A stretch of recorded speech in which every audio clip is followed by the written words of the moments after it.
The following content is provided under a Creative Commons license. Your support will help MIT OpenCourseWare continue to offer high-quality educational resources for free.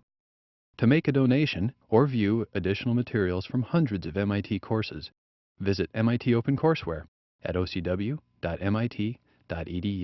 So last time we were studying more complicated mechanisms, and we looked at series reactions.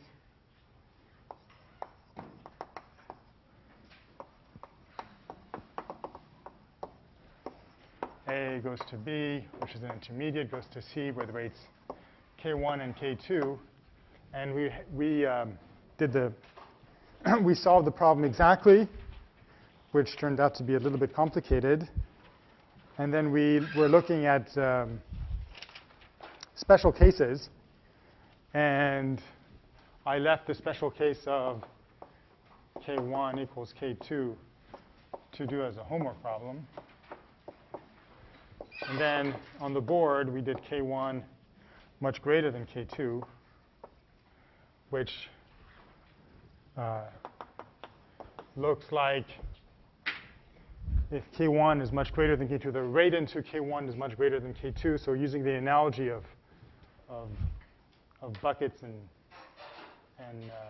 pipes, it's a big pipe between K1 and between A and B, and a little pipe between B and C, and you start with a bunch of liquid on top, and you basically dump it into here, and then you slowly drip into C here. So the first thing that happens is that A gets dumped and becomes B very quickly with a rate constant K1 in a first order fashion. So A is A naught e to the minus K1 times time. Then B comes up sharply and then drops down with rate constant K2 slowly. So B is approximately A naught e to the minus K2 times time. And then C has a very small quadratic rise followed by the exponential rise to saturation that you'd expect. So C is approximately A naught times 1 minus e to the minus K2 times time. The rate constant K2 dominates the long times, and everything is looking like it's pseudo first order at long times. So you can do this either by thinking about it. You can solve the problem by thinking about it, which is perfectly fine. Or you can do it by solving it exactly as we have done last time, and then putting in the right approximations, which is in this case was a Taylor's approximation, if I remember right. And no, just by looking at the equation and putting the right approximation, you get it out. And the third approximation,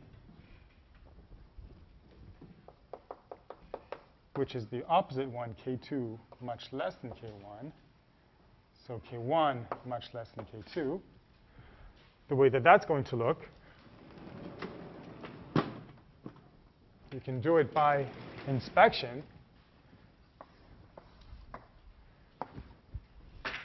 So basically, if we think of buckets and pipes, that's a very thin pipe connecting the bucket for A and B. So we drip from A to B.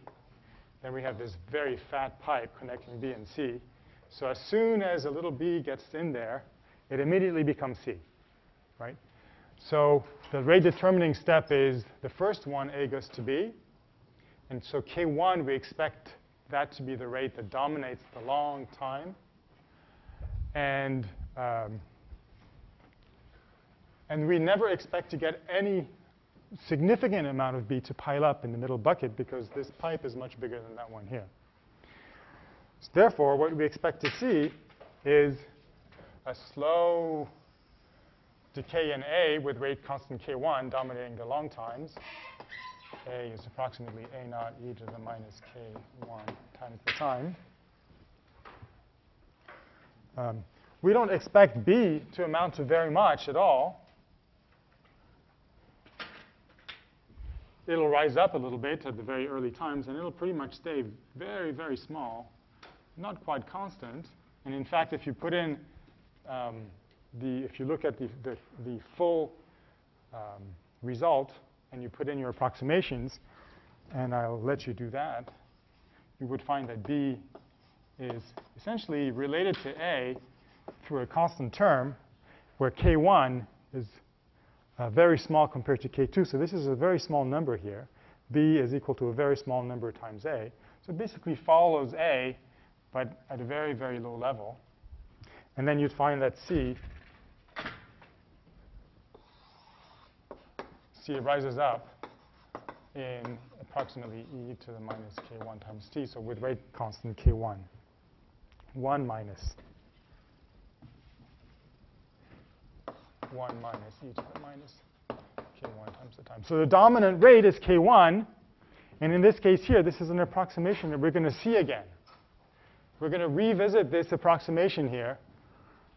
When we get to more complicated mechanism, it's going to become the steady state approximation, where the amount of the intermediate, or the concentration of the intermediate, is low at all times and doesn't change very fast. So the slope here is very slow. Like, because K1 is so slow coming down and B is related to A, which means it's related to this slow decrease in A, the amount of B is small and the rate of change of B is also very small. And hopefully we'll get to that very soon in this lecture. OK, so that's a summary of what we did last time. Any questions on this? OK, so the next thing now is to go to the next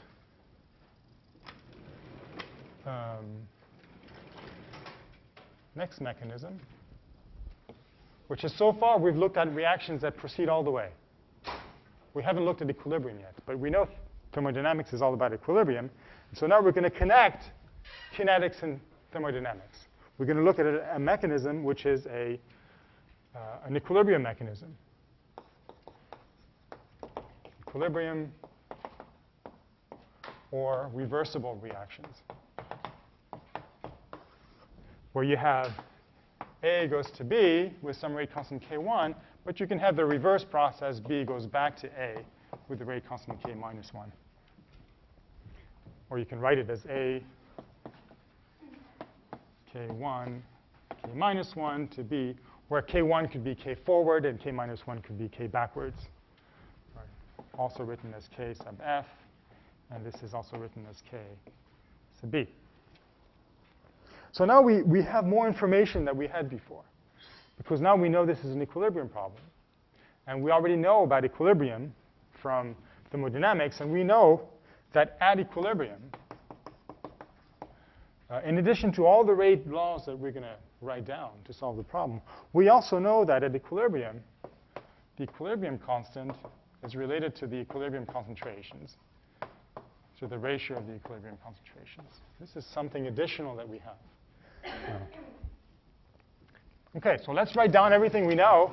And our goal is to find out the dynamics of this problem. Suppose you start at some time t equals 0 with a certain amount of A naught in your pot, a certain amount of B naught. How do you get to equilibrium? What's the rate? What does it look like? So the first thing is to write down the rates.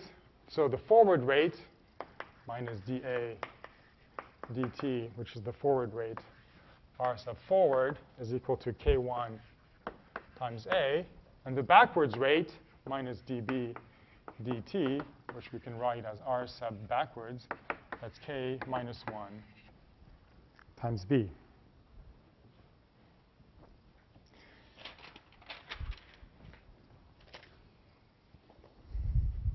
At equilibrium, we have no dynamics or no ensemble dynamics. The pot looks constant. It doesn't look like anything's going on in there. The concentration of A doesn't change. The concentration of B doesn't change. They're constant at the equilibrium concentration. So that implies that the rate of formation of B must be equal to the rate of destruction of B. Or in other words, that the rate forward at equilibrium has to be equal to the rate backwards. Otherwise, there'd be changes in concentrations. So if that's true, then that means that at equilibrium, K1A equilibrium has to be equal to K minus 1 B equilibrium, which means that we can get this ratio of B to A and see that this is equal to K1 over K minus 1. So we've just, this is pretty major here. Looks pretty simple, but we've just taken an equilibrium property here and related to kinetics, to a rate property.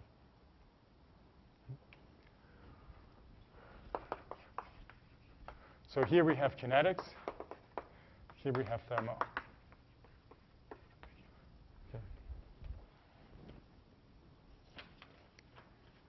All right. And this is going to turn out to be this kind of ratio between forward rates and backwards rates related to equilibrium constants is going to be valid, not just for this very simple mechanism we have here with just two species, but it's going to be valid for more complicated, when you have two species reacting to form another species, or bimolecular stuff, et cetera. OK, so now we've laid the groundwork. Let's look at the dynamics. Let's look at the time evolution. So that means that we need to take, well, this is not quite right. I shouldn't write minus dA dt. This is minus dA dt rate forward in the absence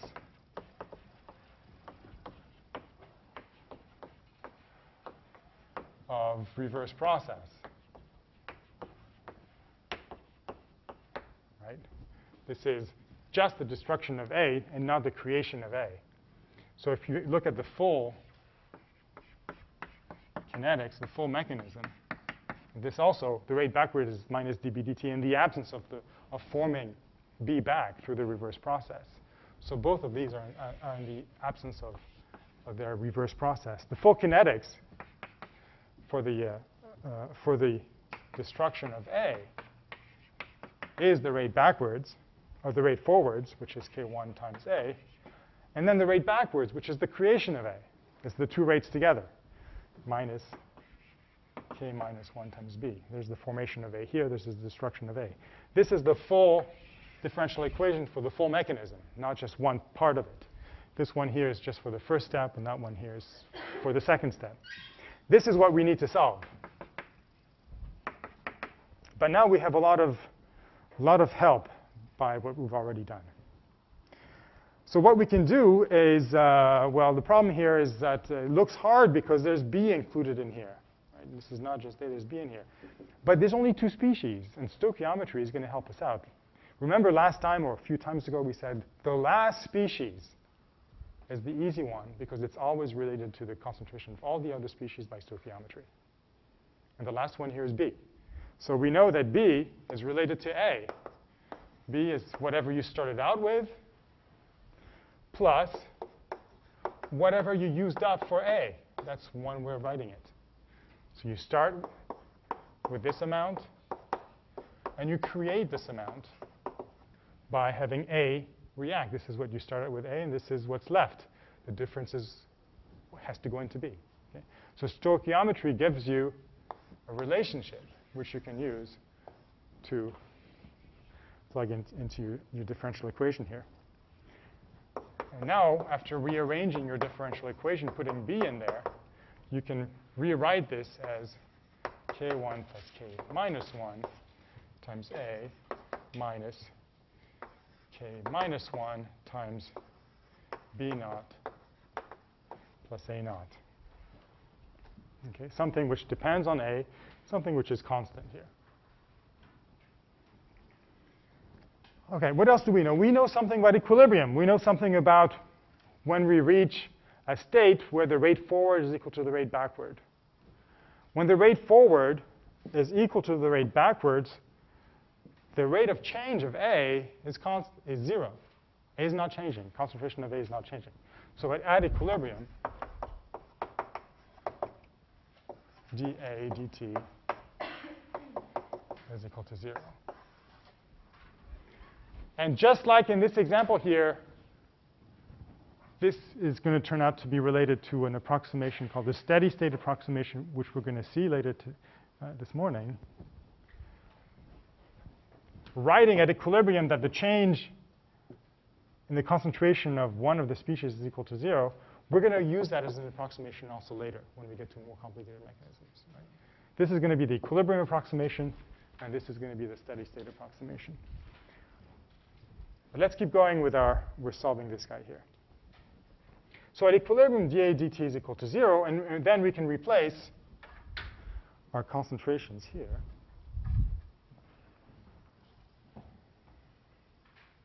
with, so if you write equal to 0 here, then we can write this as equilibrium right here. And we'll be able to solve for A equilibrium in terms of K1, K minus 1, B naught, and A naught. Okay? And then if you do that, you get A equilibrium is equal to K minus 1 over K1 plus K minus 1 times B naught plus A naught. We're going to need that.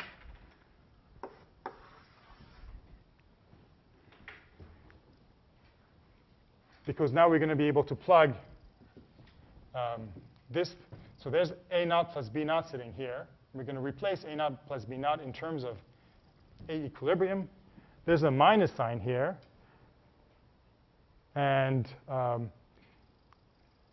between this A and this A equilibrium here. So by plugging in A B naught A equilibrium instead of B naught plus A naught, we can rewrite that equation as d A dt is equal to K1 plus K minus 1 times A minus A equilibrium. This is nice because this quantity, A minus A equilibrium, describes the difference between where you are and where you want to be. So this is a nice variable to have. It's going to change in time, and at infinite time, this is going to go to 0. A is going to go to equilibrium. A equilibrium is a constant. Now we have a differential equation that relates A to this difference. But A is a constant. A equilibrium is a constant. So there's nothing that forbids us from just writing minus equilibrium here. Right? D of a constant dt is 0. So I'm just basically subtracting 0 here. So now I have something of the form dx dt is equal to a constant times x. And I know how to write that looks just like a first order process. I know the solution is A minus A equilibrium is equal to my initial A, my initial state, A naught times e to the minus K1 plus K minus 1 times time. And I've solved the problem. I've described how, as a function of time, how A, the concentration of A, gets to equilibrium. And if you want to know B, it's just the same thing. You replace B here and B naught here. You put K minus 1 here, K1 here, but it's the same thing because it's the sum of the two.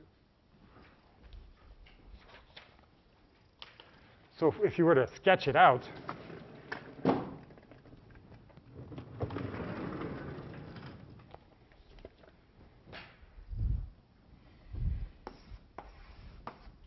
as a function of time,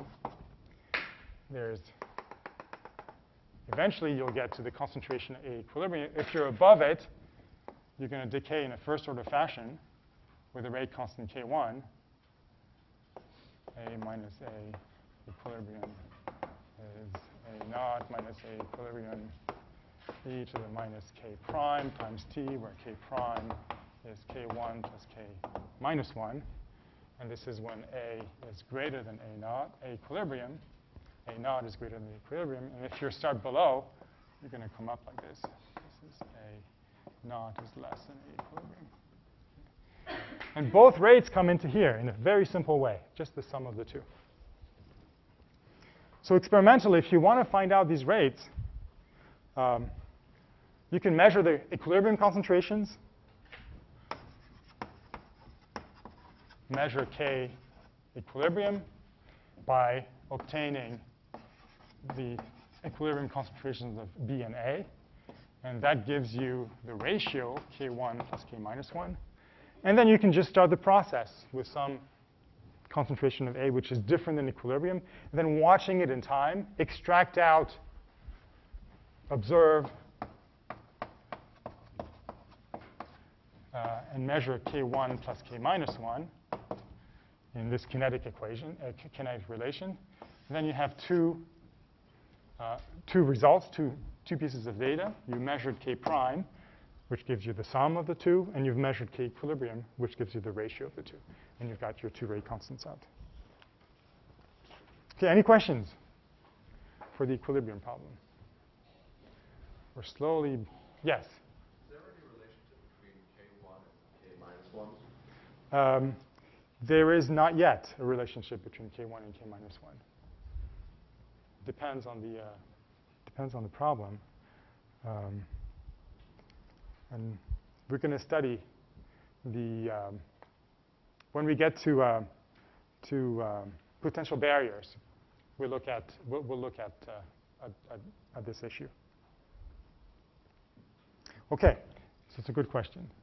We're going to do that probably next time.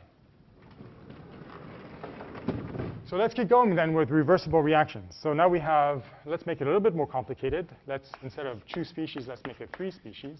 So we have A plus B goes to C with rate constant K1.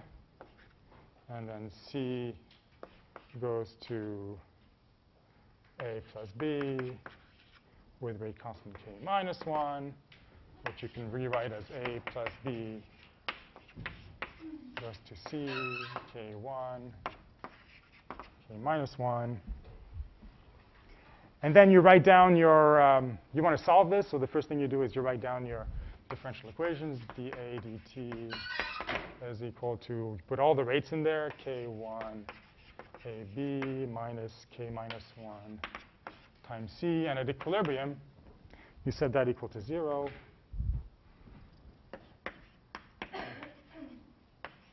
So you can write equilibrium here, equilibrium here, equilibrium here. And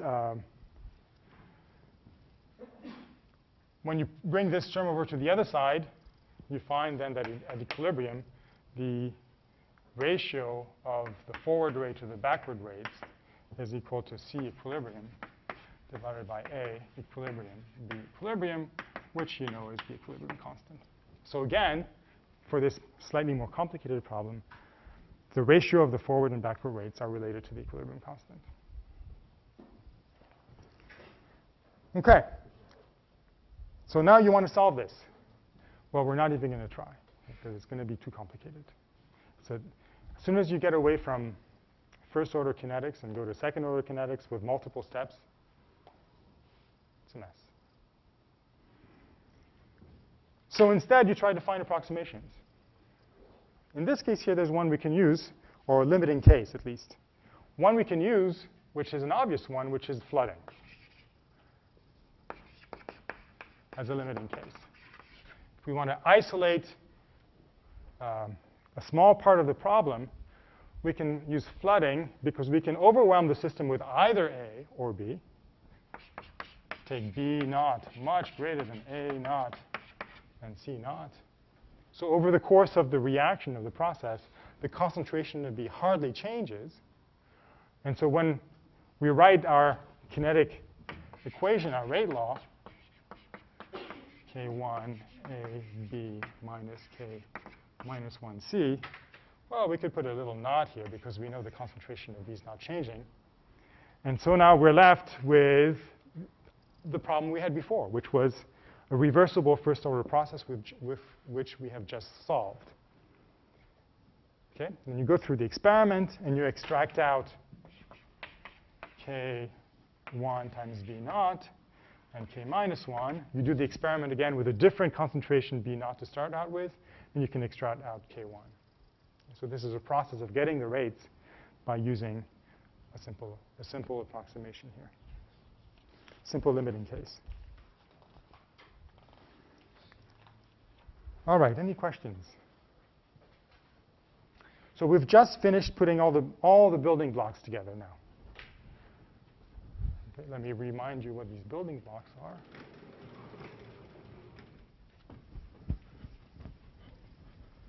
We have a bunch of approximations under our belt, flooding.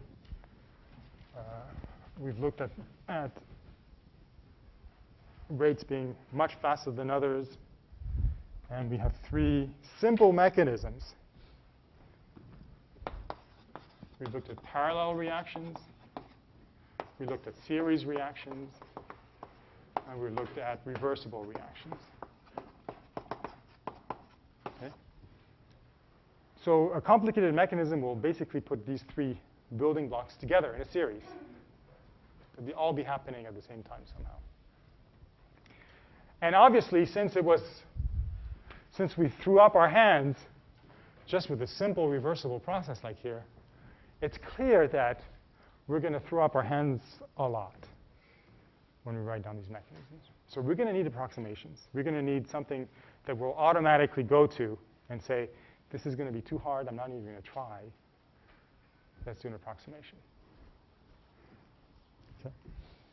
And the two approximations that we're going to talk about are ones that I already mentioned at the beginning, which is the steady state approximation, where one rate, the rate to go into the intermediate or is very slow, or the rate to get out of the intermediate is very fast. And the equilibrium approximation, where the system sets up a very fast equilibrium, and you're allowed to use thermodynamics then to help you out in solving the problem. These are the two approximations that we'll use when we put these things together. OK, so let's look at the first simple, more complicated mechanism to see where these approximations come in. So the first one is going to be a series. We're going to start putting these things together. The first one is a series reversible. Those two together. Series reversible. OK, so we have first a reversible process. Everything is first order here. K minus 1 goes to B, and then B goes to C with some rate constant K2, all first order. If we were to turn the crank, we'd say, oh, I got to write down all my rate laws here. Minus dA dt is all the ways that I destroy and create B. So there's a K1 times A minus K minus 1 times B. dB dt, all the ways I create and destroy B, is I can create it through destruction of A. I destroy it through the backwards rate to make A. And I destroy it by making the product C, is the intermediate. And then for C, that's pretty simple. There's only one channel into C. That's the destruction of B to form C, K2. All the rate laws. I write everything I know here. Couple differential equations. We know it's going to be hard to solve. So let's remind ourselves of what I just erased, which was the case where the intermediate concentration was always very small, didn't change very fast, and the process was dominated by K1 here. That was the rate limiting step. Remember our first example this morning. OK, so this is where the concentration of B is roughly constant over time. It's small. And over any small time period, it's roughly constant. OK, which means that dB dt is roughly equal to 0. If you look at a long term, obviously, it's going to change as you go from this point to that point. In fact, there's a relationship between A, which is changing in time, and B. But A is also changing in time very slowly because the rate K1 is very small. So dP dt, which is related to this rate K1, is going to be very slowly changing in time. We can approximate it to 0.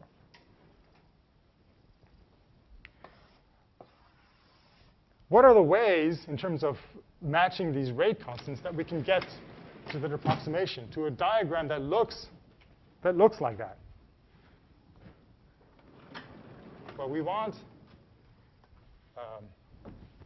don't want B to pile up. That means we have to have the rates out of the intermediate to be much faster, at least one of the rates out of the intermediate to be much faster than the rate that creates the intermediate.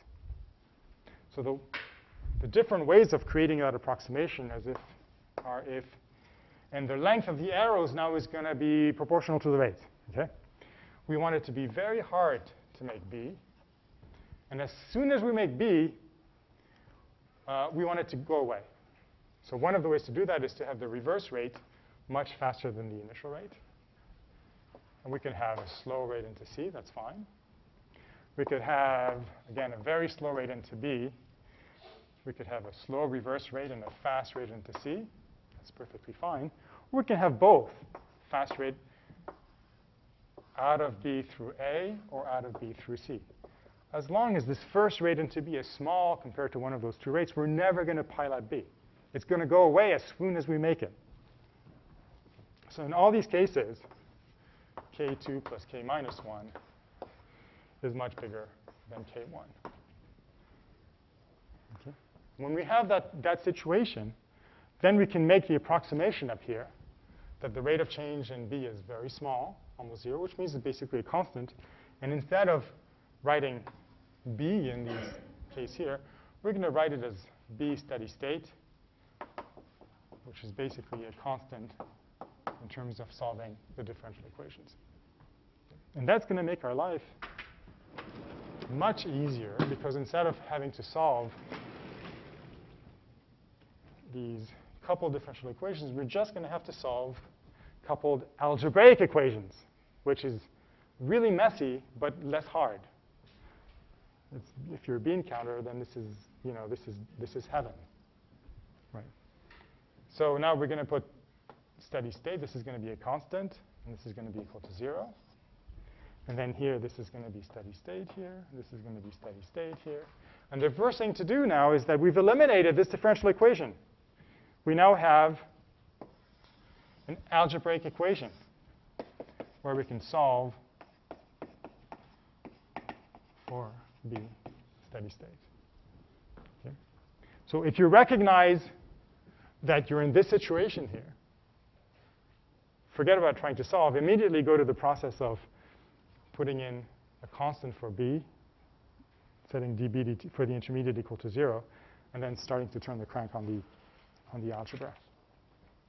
Okay, so let me go ahead and turn the crank here, go through the steps, which is basically typical of these problems.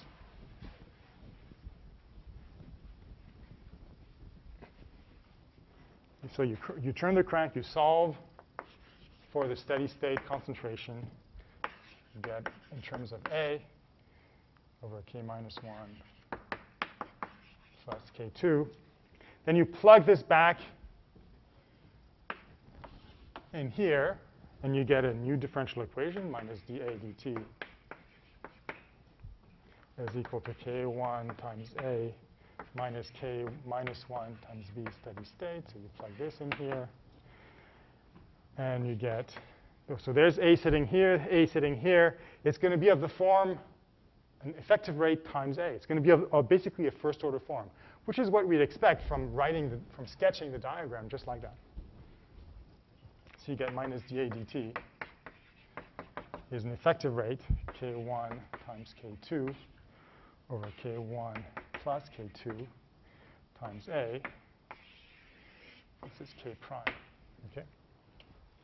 So if you were to do an experiment under these conditions, you'd find that A behaves, it's basically a pseudo first order problem, okay, with a funny rate that contains all the elementary rate constants as part of it.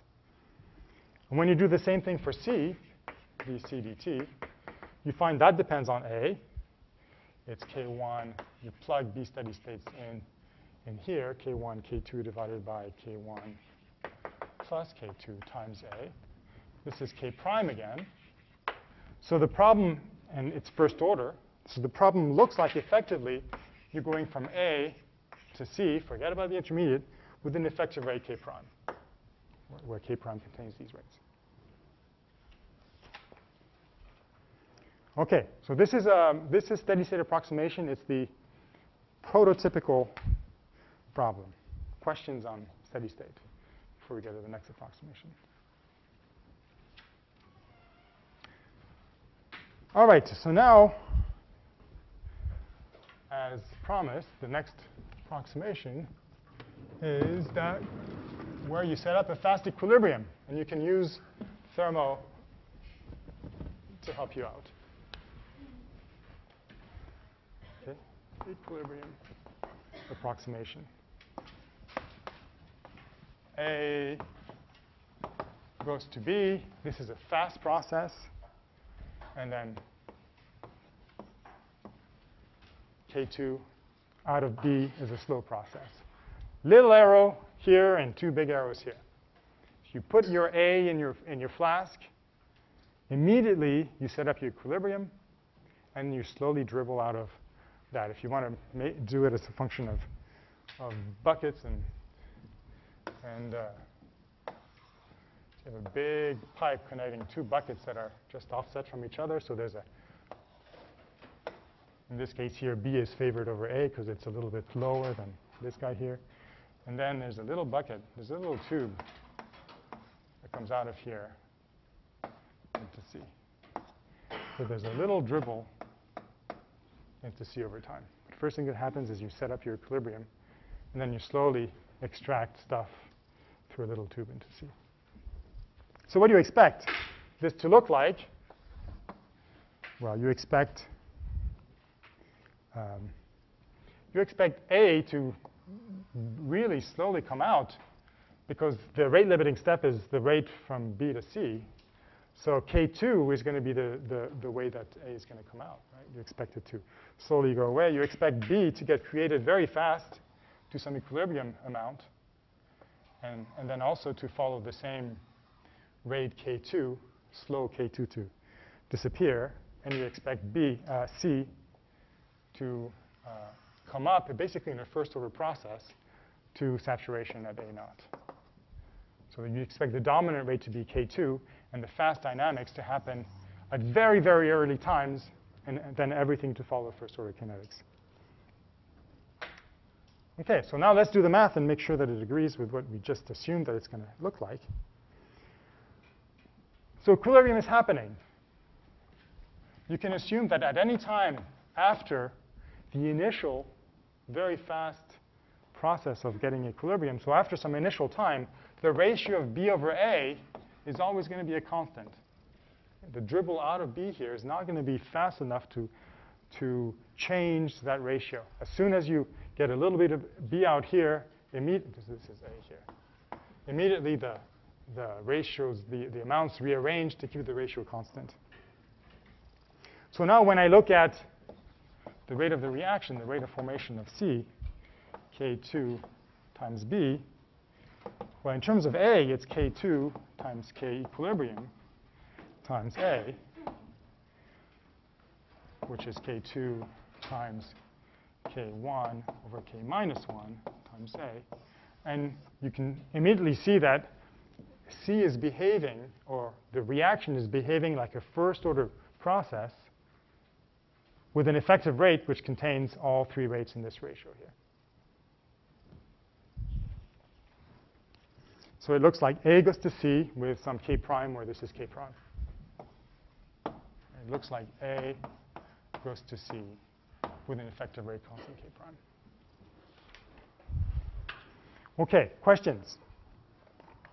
We're going to do some examples, and then we're going to do chain reactions next time.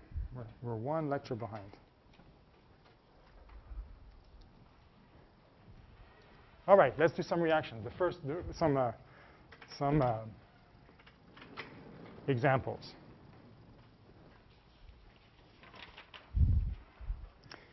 I'm going to skip the first example, which is the example with the chaperone in the notes, and I'm going to go directly to the gas decomposition. The two examples are basically very similar in their use of the steady state approximation. So I'll let you read over the first example.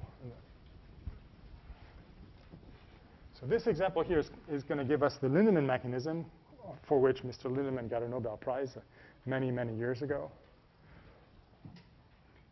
Basically, it's looking at decomposition of a gas phase molecule.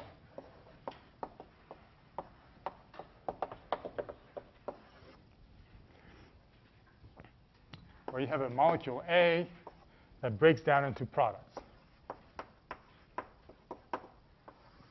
And the observation,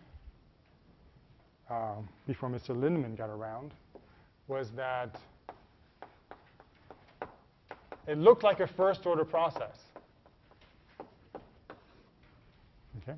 Looked like A is just falling apart on its own into these products. Mr. Lindemann got around and said, well, why would A just want to fall apart? You know, there's something a little bit odd about that. Stable molecule, why would it want to fall apart? And so he hypothesized a mechanism that went like this. That A actually collides with another molecule, which could be a bystander, it could be a chaperone molecule that just happens to be there, or it could be another molecule of A. There's a collision. There's a collision that creates a vibrationally excited version of A. A is sitting there, it collides, and suddenly it starts to be really vibrationally excited. Bonds vibrate all over the place, atoms wiggle, and there's the collision partner that goes away. So kinetic energy is transferred from M and A to the vibrational modes of A in a process which is reversible. K1, K minus 1, because this excited A, this vibrationally excited A, could also collide with the molecule and cool down. The vibrations could be, the energy in the vibrations could be transferred back to kinetic energy through a reverse process. But if you wait long enough, or if this vibrationally excited A with these atoms wildly moving around, that has more of a chance of falling apart than this guy here. So A star could fall apart into products with array K2. So he said this is actually an important step. It's not that A just suddenly falls apart, but this has to happen. Okay? So all the observations that supported a first-order process, which basically only supported one elementary reactions, might not be right. Okay? So let's assume his mechanism, and let's look at this, at what we need to do as an approximation, and where that leads us in terms of trying to experimentally confirm that this mechanism is plausible. Not prove it, but just to make sure that it's consistent with, the data is consistent with the hypothesis.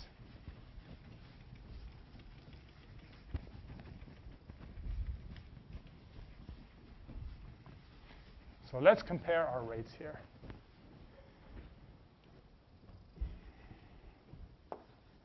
So we have a collision. A and M collide. And there's a certain probability on the collision that, that kinetic energy will be transferred to vibrational energy. That turns out to be a moderate probability. So K1 is reasonably fast. Okay. The reverse process, you have something that's vibrationally excited, colliding with a molecule. There's a probability that that excitation is going to get turned back into kinetic energy. And then these two molecules will fly apart with high velocity. And that turns to be much more highly probable than the reverse process, than the first process. So this is faster. And then the excited molecule's waiting around, and there's a probability that it's going to just fall apart. And that turns out to be really slow. Okay, so we're going to assume that the last step is a slow step.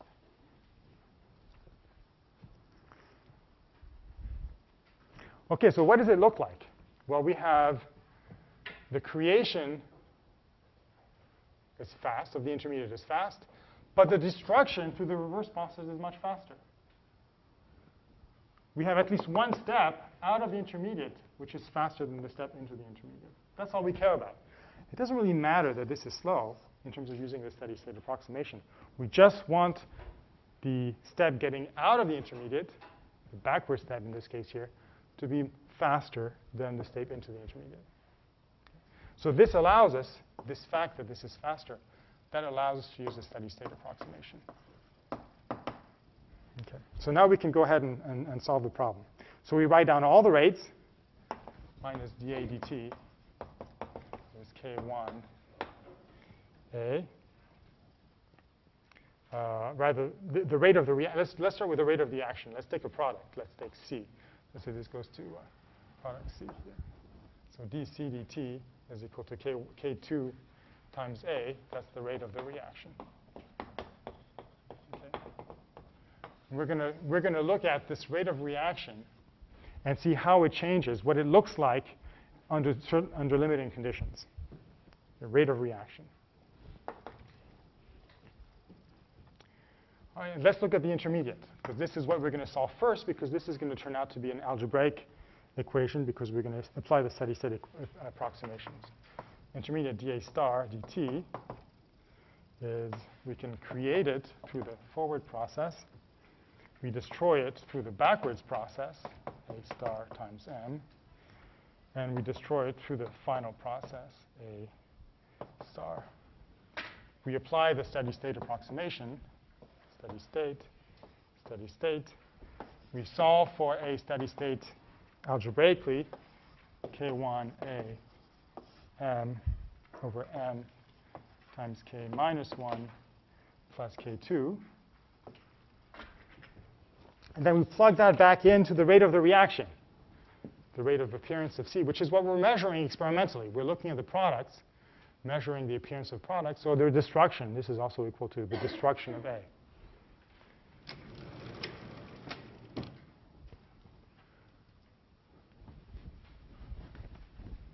And so we plug this into the, we can write our rate of reaction.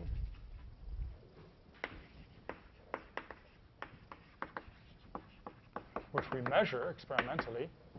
We find this is K1 times K2 times, we plug in for A here. What we do here, we solve A in terms of A steady state, right? A is equal to something, A steady state. Well, let's see, A is equal to K minus 1 plus K2 times, well, this is actually, I have this wrong up here. This is dA star.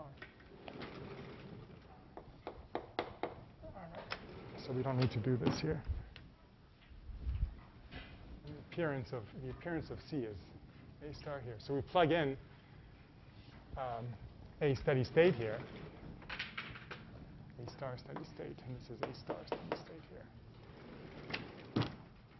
The intermediate is what we're solving the steady state for. So this is K1, K2, A, M over M, K minus 1 plus K2. We just have the extra K2 that appears when we multiply A steady state star with the K2 there. And then we can look at the limiting cases. There are two limiting cases, which we can tell by looking at the denominator. If we have one term bigger than the other, only two choices here. So the first case is where M, K minus 1, is much bigger than K2. Okay. Experimentally, what does that mean? It means that this is in the gas phase now. It means that regardless of what these rates are here, we've managed to make the concentration of M high enough so that this becomes true. Okay. There's always an M that's going to be high enough so that the multiplication of these two is going to be bigger than that. What does it mean? It means that the pressure is high. Okay. Concentration of M is high. This is a high pressure case. And then the other one is K minus 1 is much less than K2. M is very small, low concentration, low pressure. The partial pressure of M is very low. And this could be A. M could be A, or it could be some other molecule that's in the mix. And by high pressure, we mean something on the order of 1 bar, let's say. And by low pressure, we mean something on order around 10 to the minus 4 bar. OK, so now we can go and put these limiting cases in our equation here. K minus 1 is much bigger than K2, so we can ignore K2 here. And then we have something that looks like the M's disappear. We have something that looks like K1, K2 over K minus 1 times A is the rate of reaction. Okay, first order. Looks like it's first order in A. This is what people had observed. Great. The problem is that they didn't know to go to low pressure. They were doing all their experiments at atmospheric pressure. They were getting a first order rate. They thought they had solved the problem. It's just A falling apart by itself. Until you go to low pressure, where now this term dominates the denominator, Rather, this one dominates the denominator. And now you have something of the form K1A times m. This dominates. This term goes away. The K2 goes away. You have K1 times A times m left over as the rate of the reaction. Second order. There are two species here, A times m. M could be A or it could be some chaperone. It could be A squared. Second order process. So if you're at low pressure, you see something at second order. You've discovered something about the mechanism you didn't expect. And then you get a Nobel Prize. All right, next time we'll do chain reactions.